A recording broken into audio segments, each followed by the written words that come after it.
Now on this occasion, the person fasts on the day of Ashura, Allah Ta'ala forgives all the minor sins of the past year. Then he makes tawbah also, because this becomes an occasion of reflecting, of turning to Allah Ta'ala. While he's fasting, his heart softens. He becomes conscious that now I shouldn't be living my life in this heedlessness. So he makes tawbah, makes sincere tawbah and repents to Allah Ta'ala. That becomes a means of now his major sins getting forgiven, provided that he fulfills the conditions of tawbah.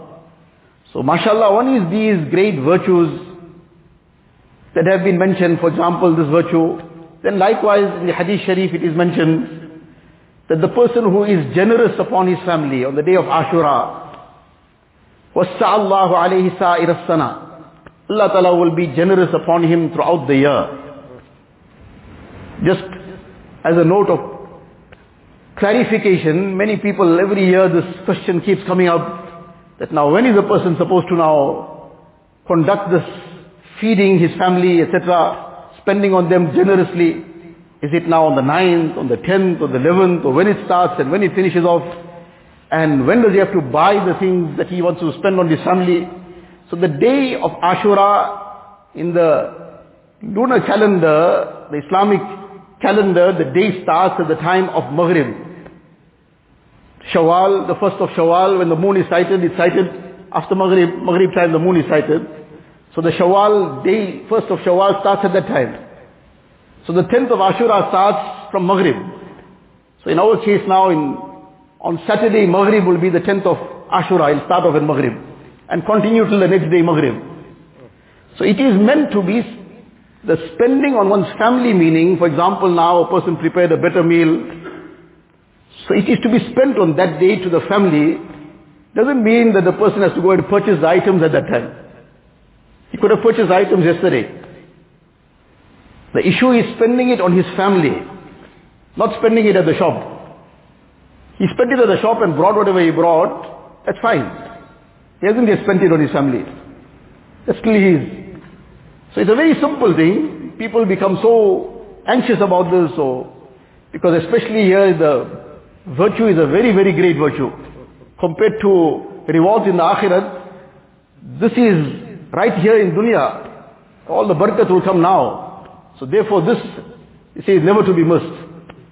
So alhamdulillah, with the zeal that this is what has been taught to us in the Hadith Sharif by Rasulullah sallallahu alaihi wasallam. And with the same zeal a person also fasts.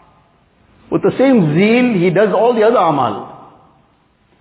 So this too is a very great amal, that a person be generous upon his family on this day. What is mentioned in the Hadith Sharif, the word man wassa'a ala iyalihi. Iyal refers to his dependents. Those who live with him, who he takes care of. It might be his children, it might be his parents, it might be somebody else living in that household. This is what is referred to. It is not meant to be spread far and wide beyond that now a person is going around dishing out presents to all and sundry. This is household, man wassa'a ala iyalihi. And then in whichever form, whether it's in the form of food or whatever other items it might be, but his family, his household, his dependents. So this is also part of these occasions. These are virtues that Rasulullah sallallahu alaihi wasallam has taught us. So a person should have that zeal to receive these great benefits by making amal upon them. But together with this, these are occasions to stop and reflect. These are occasions to stop and reflect what kind of life is going on. How am I living my life? How much am I getting closer to Allah Ta'ala? How much am I earning the pleasure of Allah Ta'ala? That which we should be pondering about daily. In all our situations, all our amal, at the end of the day we should be taking stock of ourselves. What I did for today, how I lived my day.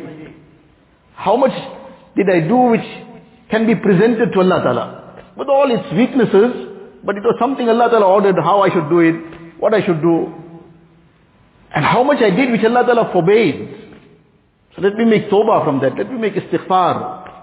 This which we should be doing daily, but at least these occasions, that it makes a person stop to think, what's going on in my life? All Allah Ta'ala's blessings and bounties I use all the time, drowning in the blessings of Allah Tabaraka wa Ta'ala, but how much of gratitude have I shown? Gratitude verbally, gratitude practically, by living up to the commands of Allah Tabaraka wa Ta'ala. So, this is an occasion to stop and think, to stop and reflect. A person should take some time out, to sit down in solitude, to sit down and ponder. How am I living my days? How am I living my nights? What is my akhlaq all about? Sit down and reflect. In our minds, let us rewind a few days of how we lived our life in the past few days, 1 week, 10 days, and that's all fresh still in our minds. How I interacted with people around me, what kind of languages I used or didn't use. Was I kind and compassionate? Was I accommodating of people around me? What kind of akhlaq I lived with? How did I deal with people out in the world in terms of people who I had to come in contact with for my business, for my job, for whatever else? These are very, very important basic things.